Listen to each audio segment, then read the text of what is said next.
Okay, we are picking up. We ended chapter 30 last week in Genesis, and we go straight into chapter 31.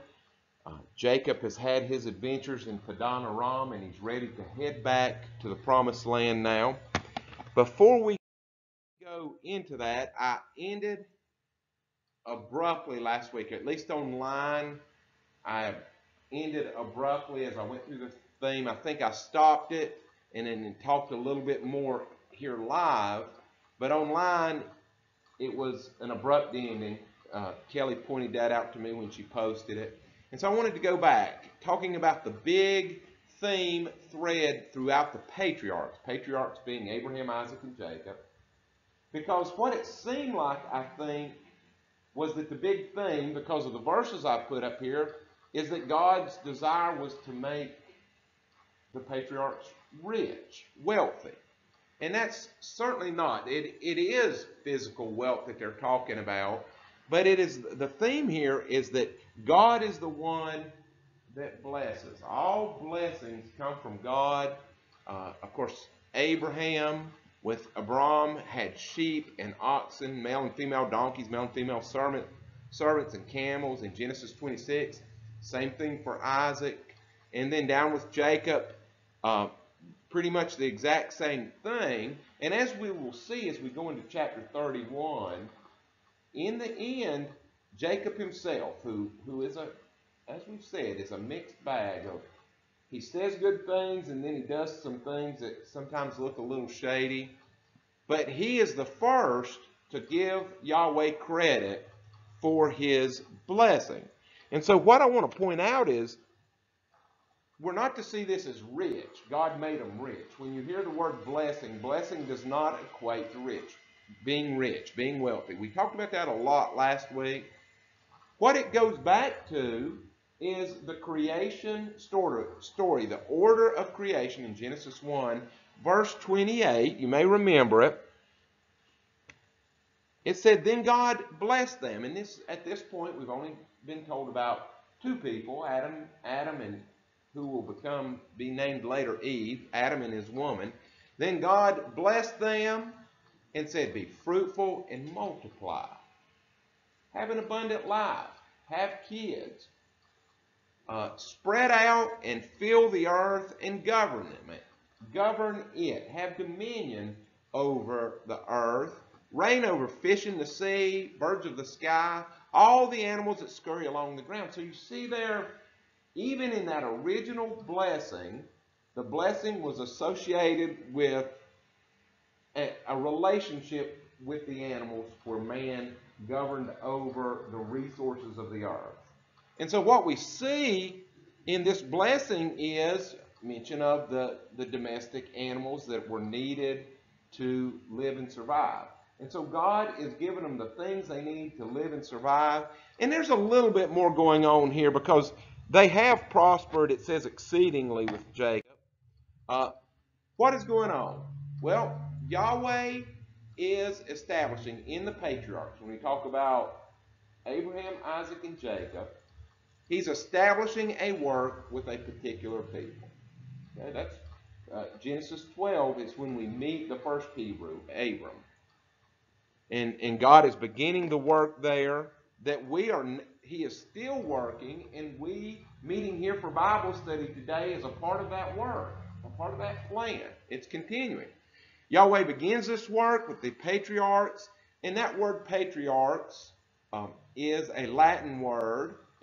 Patri, padre, means father. Arch means top, first, best. So the first fathers of the Hebrews. That's where he's starting the Hebrews. We would say today the Jews, the Israelites.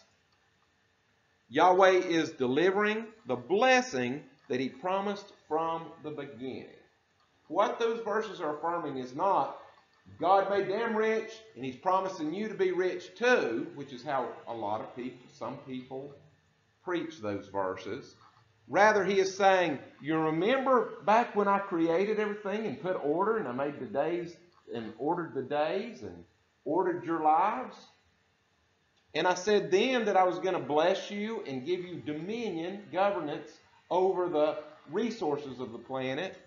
Well, that's what I just did. I am making sure that you know that I am keeping my promises to mankind through Abraham, Isaac, and Jacob.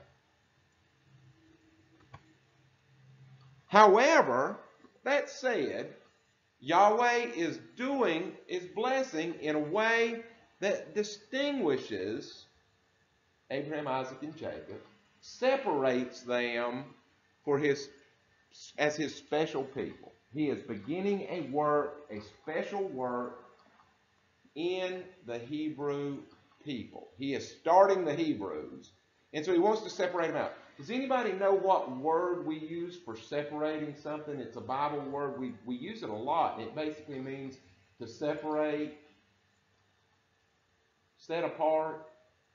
It's the word holy. The word holy means to separate something, and we associate it with for worship, dedicate something to God, we make it holy.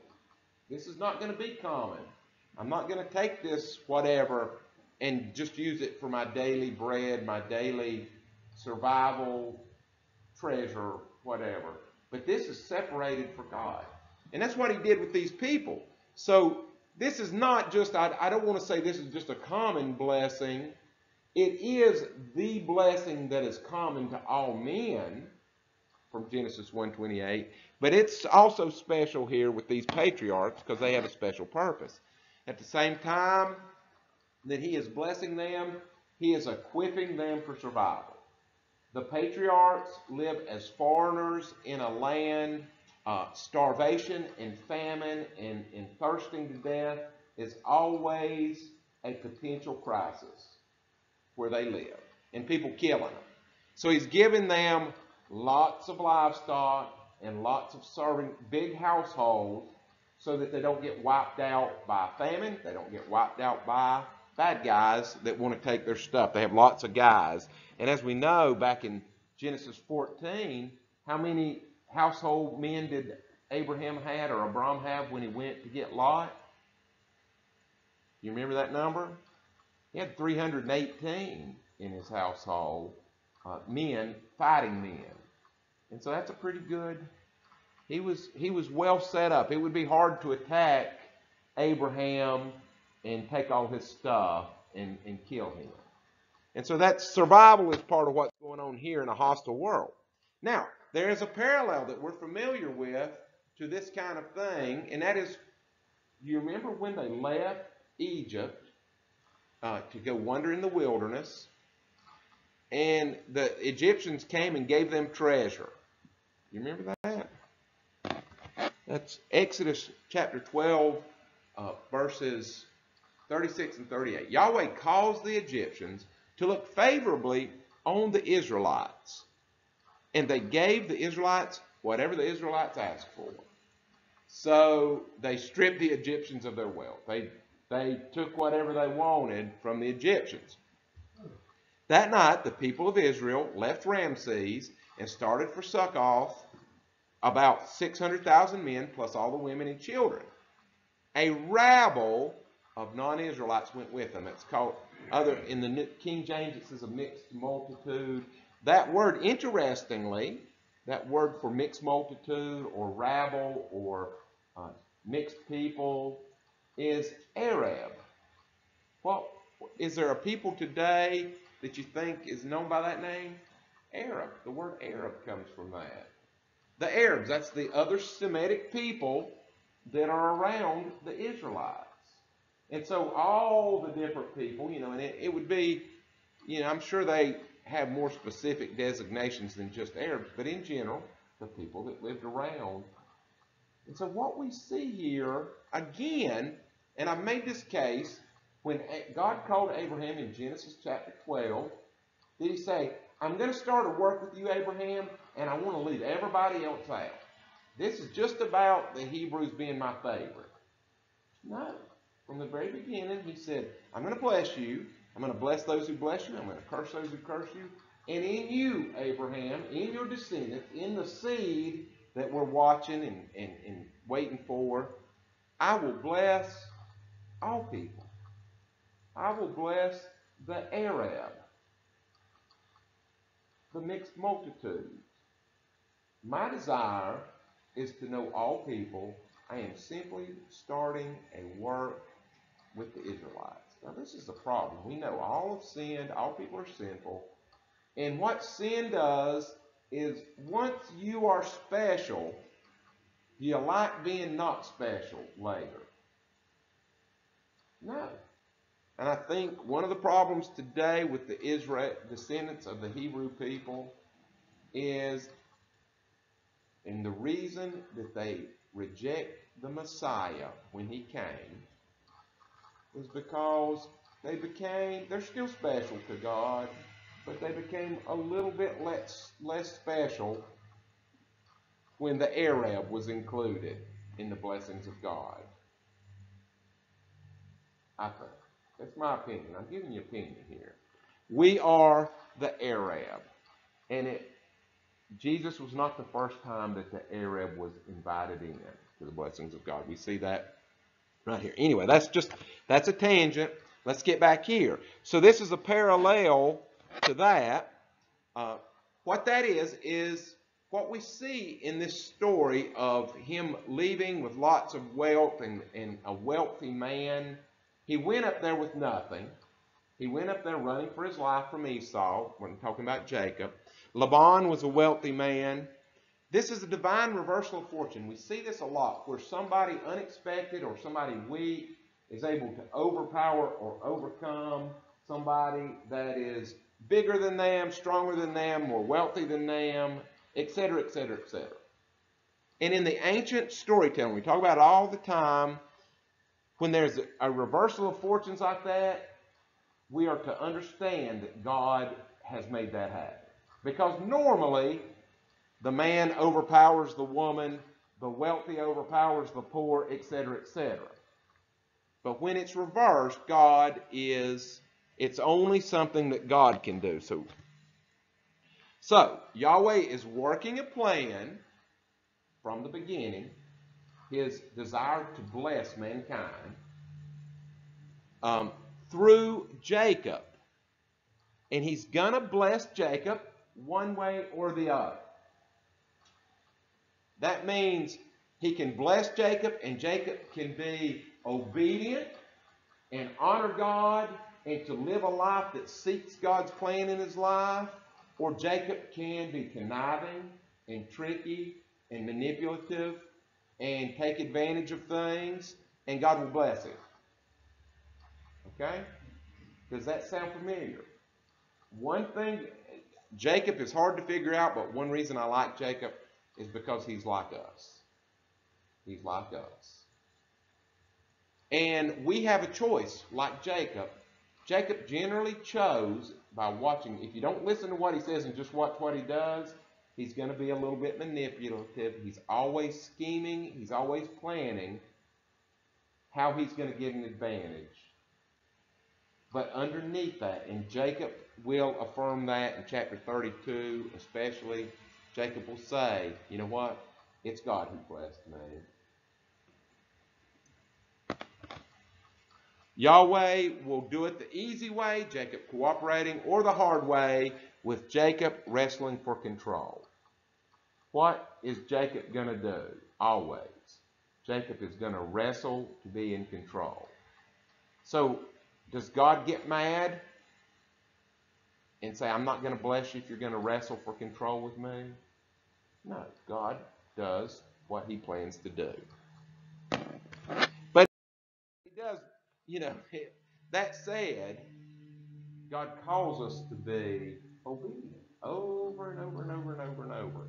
The Hebrew verb to hear, if you hear me, it is also the verb to obey, to hear and obey.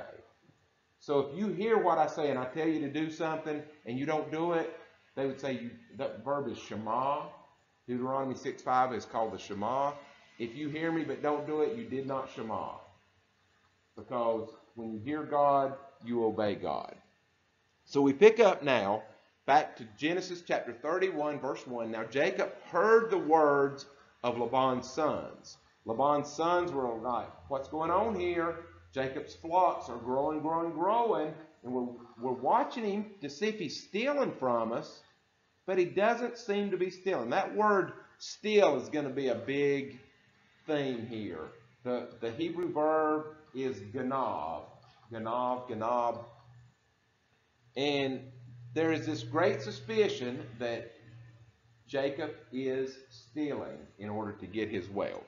So Jacob knew, he could hear what they were saying. Jacob has taken away all that was our father's, and from what was our father's, he has acquired all his wealth. He has ganav. He has stolen from our father. This belongs to us, should be ours. So it is this theme of struggle. We've seen this before in Genesis. You can go back to several places, but specifically back to the Philistines with Isaac in Genesis 26:14. They became jealous as he went out and made wells in the desert, Beersheba, and different things, and his flocks multiplied, and the Philistines said, you need to leave because you're prospering. We don't want you around here. Verse 2, Jacob saw the countenance of Laban. He saw on his face. Indeed, it was not favorable toward him as before.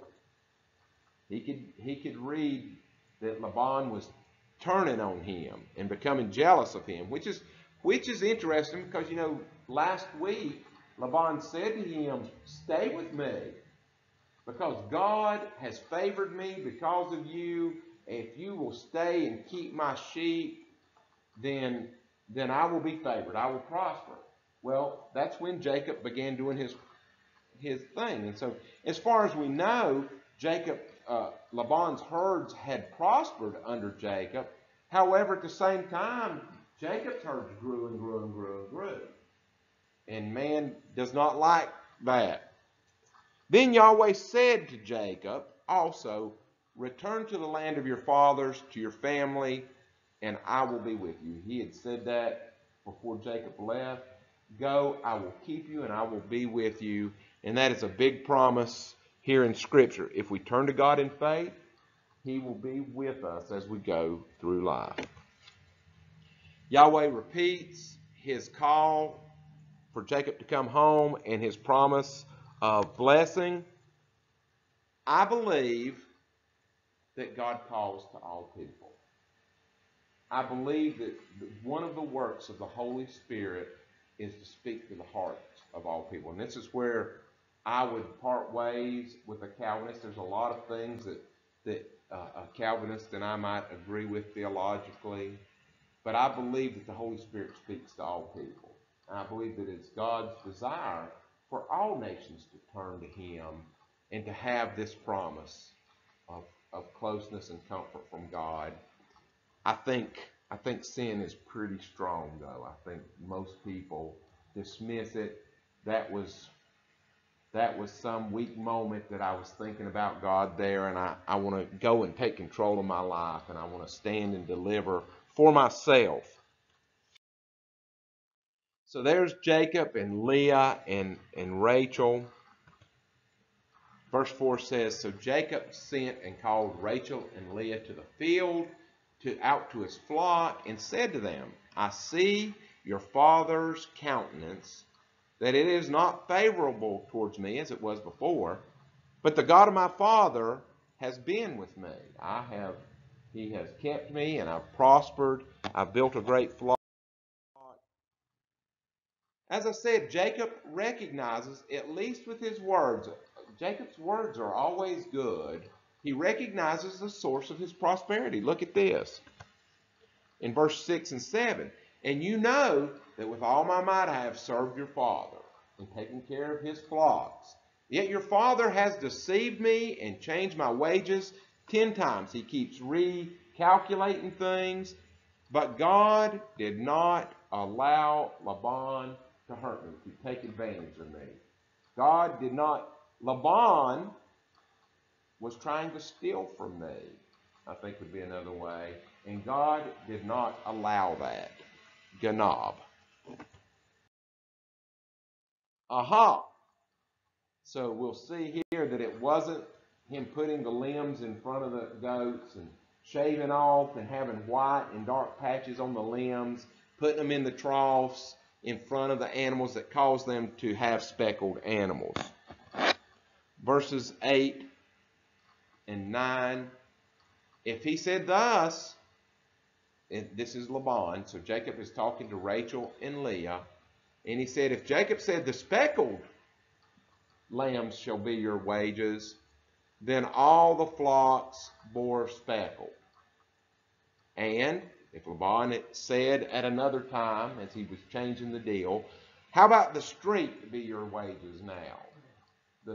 Then all the flocks bore streak kids. Verse 9, so God has taken away the livestock of your father and given them to me. God, whatever Laban said would be my wages, that is what began to happen. God did that. Yes, it made an interesting story for me to put the tree limbs out there of different colors, and that was fun to hear. But in the end, it is God. It is God that makes things happen, and so it is He that has prospered me.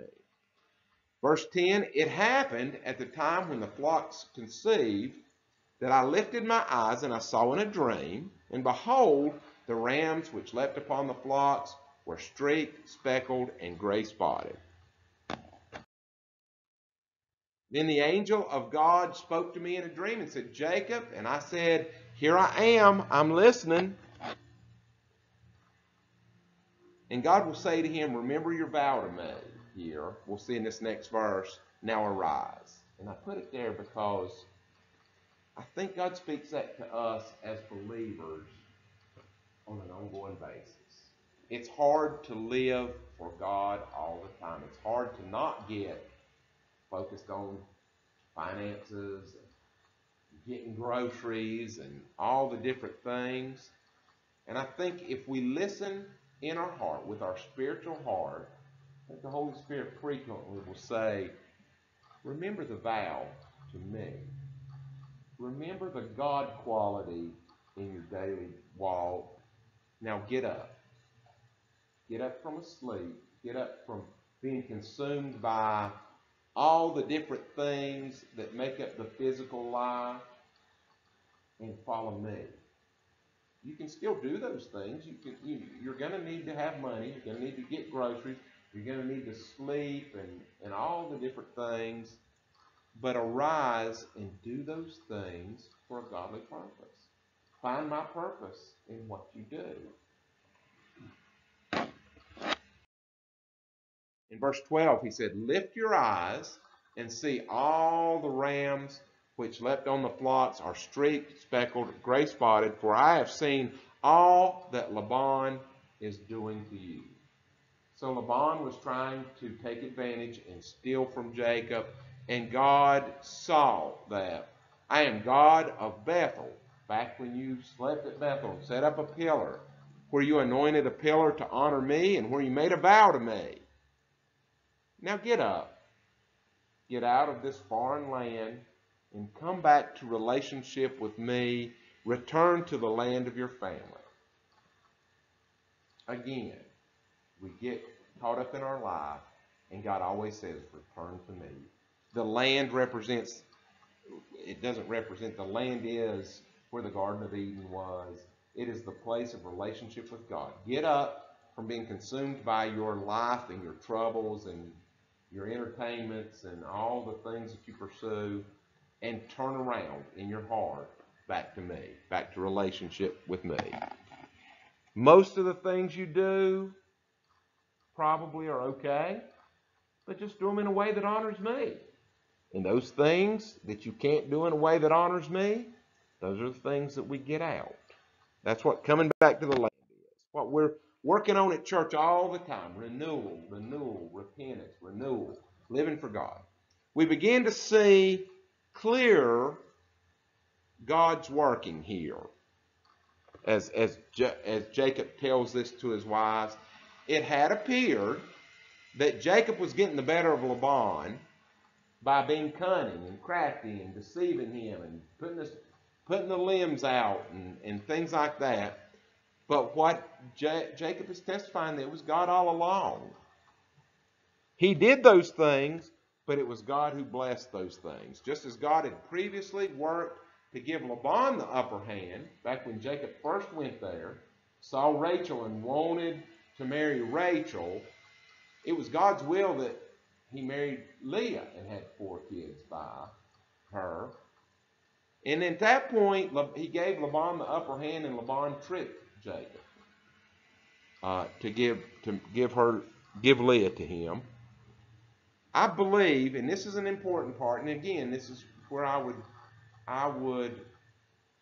part ways with a Calvinistic perspective on this, because I believe everybody in this story is acting of their free will. They're making choices. We see the desire of their heart. Laban, what does Laban want? All the way back to when the servant came and got Rebekah to now, he wants what? Wealth.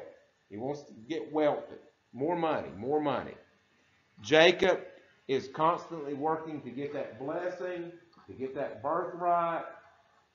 Jacob likes a couple nice sheep and goats himself, and Jacob likes a nice looking woman too. That's been made clear. So he's not wholly different than Laban. He's making free choices. Leah, Rebekah, they're making free choices. And at the same time, God is working out a plan. It's called the sovereignty of God. I do not believe that those things are contradictory, though on the surface, for God to make a plan and then me to make a choice that's a part of his plan, seems like God made me choose what I just chose to do. I think, and that's the logical conundrum, the problem, the hard nut to crack about saying that God is working a plan. I don't know how it works out exactly, but I usually say that God is looking down at everything that has happened in the past, everything that is happening now, and everything that happens in the future. And to him, we would understand it as all happening at the same time. And so that as God creates, he knows what choices we're going to make. And he is interacting with those choices begin time. But that's just a side thing here. A theological note. At Bethel, God had promised to be with Jacob and keep him, and we see that. That's what is happening with the flocks increasing. So Rachel and Leah are happy to go. We see in verse 14, then Rachel and Leah answered and said to Jacob, is there still any portion or inheritance for us in our father's house? Are we not considered strangers by him? For he has sold us to you and also completely consumed our money. So we're not going to get anything from our father. There's nothing left for us here. He treats us like foreigners. We're ready to go. For all these riches which God has taken from our father are really ours and our children's. So what God gave to you is we consider that our portion from our Father, our rightful portion that he would have withheld from us. Now then, whatever God has said to you, Jacob, do it. Listen to God. That is our goal, to have that kind of obedient faith. It is funny, his wives tell him to follow God. You know, Jacob always wrestles with God in making decisions. Then Jacob rose and set his sons and wives on camels. He carried away all his livestock and all his possessions and livestock which he had acquired in Padan Aram to go to his father Isaac in the land of Canaan. Verse 19, now Laban had gone to shear his sheep, and Rachel had stolen, there's that word ganab, and we're going to see it repeated. I'll point them out to you. Had stolen the household idols that were her father's. And this is a little bit of a strange side note. As they're getting ready to go, she goes in and steals the idols. So they're likely pagan worship, idol are multiple gods, polytheism. What were these teraphim? The word for household item is teraphim, and why did Rachel steal them?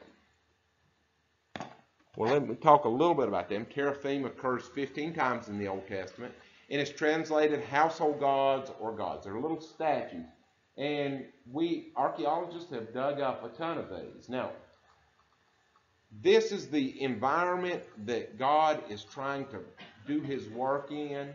The Israelite people are a product of these regions and these pagan religions. They know well, and God is doing a work in them. He says, these are worthless idols.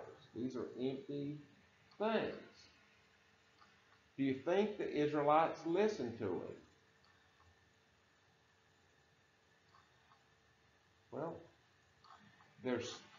I would make the comparison that all of us have things that we do or participate in or enjoy that if we were really taking God serious, we would not.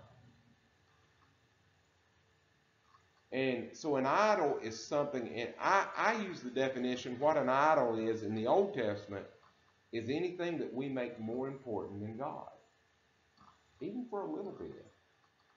For 1 minute, if something is more important for God, it is an idol in your life. And when you think about that way, we can't really throw stones at anything. What they have found when they begin digging up the Israelite households, they can see, the archaeologists can see when these people, the Hebrews, came into Canaan and began building houses and civilizations, and they found a lot of idols in the houses. And I was watching a thing on archaeology, and this is kind of annoys me about things. I mean, everybody says our side knows more than the other side, but I saw an archaeologist who said, and he kind of chuckled, and he said, these Israelites were not as monotheistic as they like to claim, as if there was a big lie propagated in the Bible. He said, as the Bible likes to claim. Like the Bible was lying. I was like, go read the prophets. Go read the prophets. That's what they're fussing about all the time. Even after the Israelites had embraced Yahweh as the national religion, they struggled with these little images. Just like we do, even after we ask Jesus into our heart, we struggle with wanting things that we don't really need, or that are not healthy for us, or that are actually bad for us. They think that these images of gods, they would have them in the household, and the family believed that it was those little statues that protected them from harm, from disease and the house burning down and things like that. And they would worship these, possibly, very, very possibly because of the archaeology and finding some tablets. They believe these the ancestors, they might have been ancestors, because if you have the ancestor statues, that means you're going to inherit property. That was part of the legal transfer of property from father to children. He would give the household idols to them, and the land became theirs for these ancient people. In pagan societies, and evidently in Israel, like I said, and that is a statue of Baal they have found. Baal, he was a Canaanite deity. That word Baal means Lord. So when we say the Lord, Baal would be the Canaanite equivalent, what they would call their deity, the Lord. So the Lord is just a respectful term that the Israelites use for God. When in the Bible it has God's name, Yahweh, the Israelites have gone and taken out Yahweh, the 4 letters that would spell the word Yahweh, and they put the Lord in there. And that's what, when we hear Baal, that's what the Canaanites did for their storm god. And that's an actual idol that they have found in Ugarit of Baal, a little household idol. In pagan societies, and evidently in Israel, family piety was centered on the teraphim, the little statues. But in the Old Testament, they're frequently associated with divination, where they try to force it to make it rain, where they try to forecast the future. Evidently, they were regarded as capable of predicting the future. Why did Rachel steal the teraphim? Let me give you a couple of the most popular theories. Nuzi, we've talked about Nuzi before in the Nuzi tablets. That is a place in Mesopotamia between the Tigris and Euphrates, a city where they have dug up a bunch of tablets that tell common practices. One household, a wealthy household, had a big library with these tablets that told, what was going on in that society. And we know a lot of things from that. According to some interpreters, ownership of the ancestor's image involved inheritance right. I already talked about that. So maybe she was laying claim. She had just said in the previous verse that in actuality, Jacob, the big flocks that you got from Yahweh, from my father, that was actually our inheritance. And so maybe by stealing these little statues, she is claiming ownership of the flocks. That's one theory. Another one, Josephus. Josephus was a Jewish historian who he was alive when Jesus was alive and actually claimed to have seen Jesus talking, and then went on when they took over, when the Romans tore down the temple, he moved to Rome and lived there. Anyway, he wrote a lot, and he wrote that it's custom among all people of that country to have objects of worship in their house, and then little idols. And then when they would go on trips, they would take those with them. They would take the idols so their gods would go with them on the trip. That's another theory, is that she was stealing this so they would be blessed on the trip. These pagan deities, most of the statues, and I didn't highlight it, but those little statues that I had pictures of, those little idols, most of them are females with their fertility parts highlighted, larger. Fertility was a big thing, as we know. That's been a big thing, and Rachel was barren. And so she has started having babies now. Maybe she took these idols to keep her having babies. And she was fearful that if she left without the idols, that God would close her womb. That's one theory. Maybe she was less confident about leaving home than she sounded. That this is like a St. Christopher medals. And that kind of overlaps with what Josephus says. St. Christopher is a patron saint of travel, so when you travel, you take your St. Christopher medal. I don't know. These are different theories. We don't really know. It's one of those things that's put in there, and there's not a ton of explanation of it.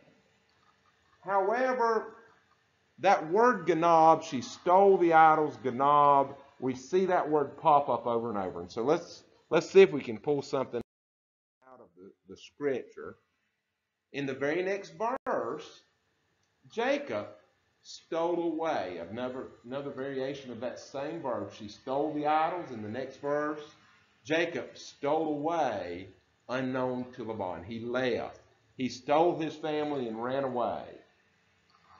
In that he did not tell Laban that he intended to flee. And so that gives a little explanation. Maybe the author is trying to say Jacob and Rachel thought a lot. They were both schemers and a little bit deceitful. So he fled with all that he had, and he arose and he crossed the river, and he headed towards the mountain. That is the Euphrates River. And he headed towards the mountains of Gilead. There's a little map, you see. He goes up to Padan Aram, to Haran, and then he crosses back over the Euphrates and comes down to Gilead in northern Israel. So Laban pursues Jacob in verse 22. Laban was told on the third day that Jacob had fled.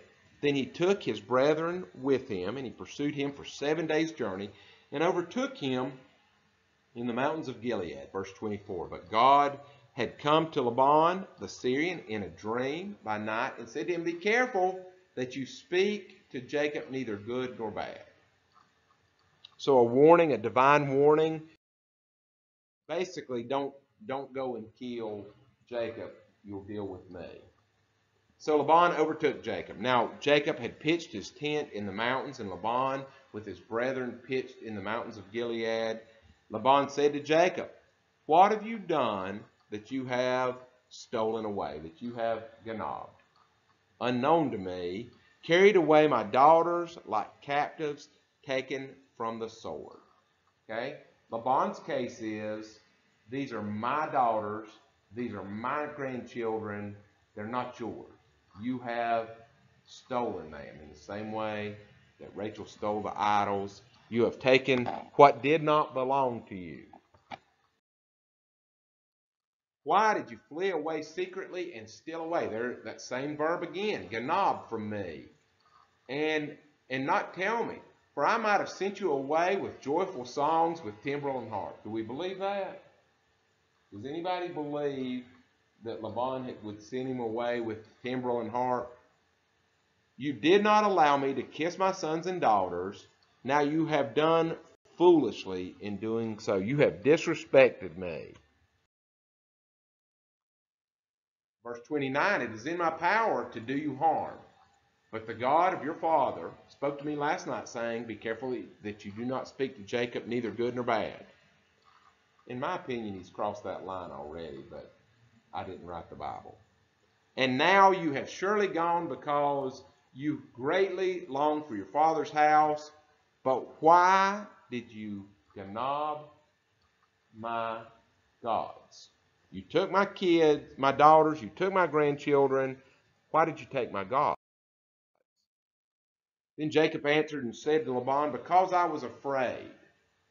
He's answering the first question first. Why did you take my daughters?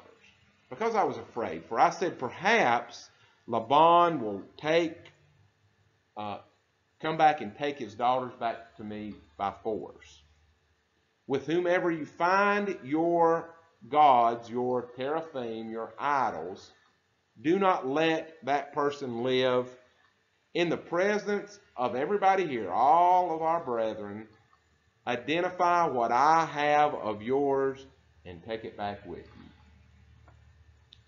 For Jacob, the author wants us to know that he is absolving Jacob of any knowledge of this, for Jacob did not know that Rachel, in fact, had ganabbed the teraphim. And Laban went into Jacob's tent and Leah's tent and into the two maids' tent, Zilpah and Bilhah, but he did not find them. Then he went out to Leah's tent and entered Rachel's tent. Now Rachel had taken the household idols, put them in the camel's saddle, and then sat on them. And when Laban searched all about the tent, but did not find them, and he said to her, let it not displease my lord. She said to her father, let it not displease my lord, my father, that I cannot rise before you, for the manner of the women is with me. I'm on my cycle. And he searched around, but did not check her saddle, and did not find the household idols. Then Jacob was angry and rebuked Laban. And Jacob answered and said to Laban, what is my trespass? What is my sin that you have so hotly pursued me? Although you have searched all my things, what part of your household things have you found? It said it here before my brethren and your brethren, that they may judge between us. These 20 years I have been with you, your ewes and your female goats have not miscarried their young, and I have not eaten the rams of your flock. I have been a good servant. I have paid my wages. That which was torn by beast I did not bring to you. I bore the loss of it. You required it from my hand, whether stolen, there's that word again, it keeps popping up. If somebody took one of your lambs, I took a loss on it. I didn't come and wring my hands and by day or stolen by night. There I was. In the day, the drought consumed me. It was hot. I sweated. The frost by night. The sleep departed from my eyes. I worked really, really hard for 20 years. Thus I have been in your house 20 years. I have served you 14 years to buy your 2 daughters, and 6 years for your flock, and you have changed my wages 10 times. You've treated me bad. Here's the central theme again that we ended with last week, is reiterated here again. Unless the God of my father, the God of Abraham and the fear of Isaac had been with me, if God had not blessed me, surely now you would have sent me away empty-handed. In other words, without God's intervention, you would have gnabbed me. You would have stolen from me. You would have stolen my time. You would have taken back your daughters, and you would have taken back the sheep. God has seen my affliction. God has seen the labor of my hands, and he told you last night, if you lay hands on Jacob, I'm going to lay hands on you. That's not what the scripture says. And rebuked you last night in a dream. Laban answered and said to Jacob, these daughters are my daughters, these children are my children, and this flock is my flock. All that you see is mine. But what can I do this day to these daughters or to their children whom they have borne? Now therefore, come and let us make a covenant, you and I, and let it be a witness between you and me, an agreement. So Jacob took a stone and set it up as a pillar.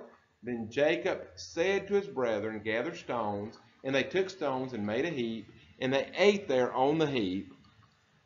Laban called it Jegar Sahadutha, but Jacob called it Gilead. And Laban said, this heap is a witness between you and me.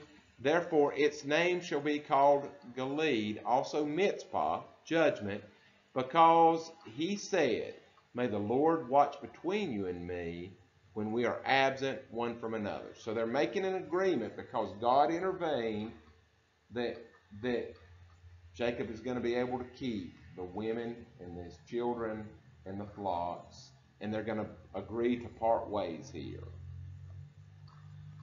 Even though both of them say that the stuff belongs to them.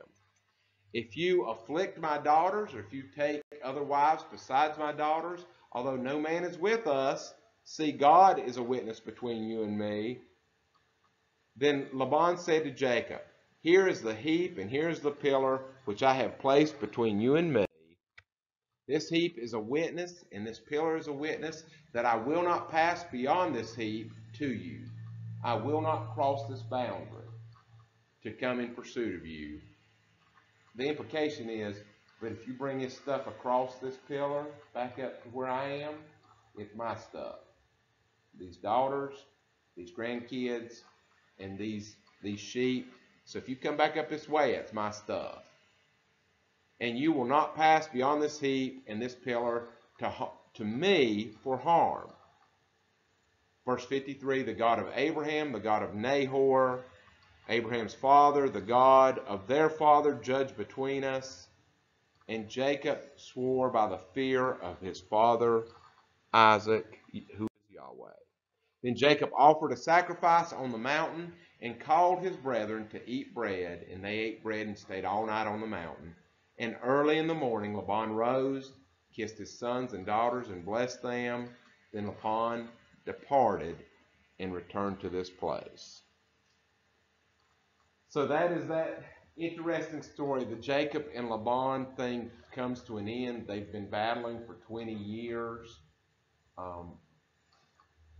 And again, the key thing here, the key theme, is that for all their going back and forth, it is God who is the author of the blessing that has made Jacob rich. Laban considered it stealing. Um, Jacob considered it wages, but they made a covenant to not cross back into each other's territory anymore. Are there any questions or comments about that as we close today? Any thoughts? All right, well, let's say a prayer and close.